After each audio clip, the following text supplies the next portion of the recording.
Slogan কি হবে? চাঁদাবাজের বিরুদ্ধে স্লোগান কি হবে?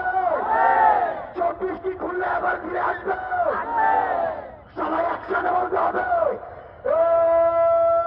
অ্যাকশন অ্যাকশন, চাঁদাবাজের বিরুদ্ধে, সিন্ডিকেটের বিরুদ্ধে, মাদকের বিরুদ্ধে, খুলনার অ্যাকশন, চাঁদাবাজের বিরুদ্ধে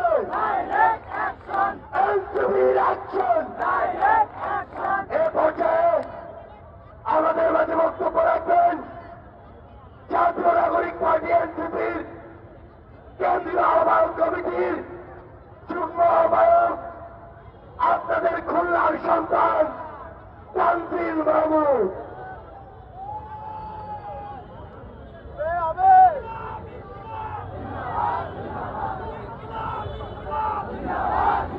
প্রিয় খুলনাবাসী,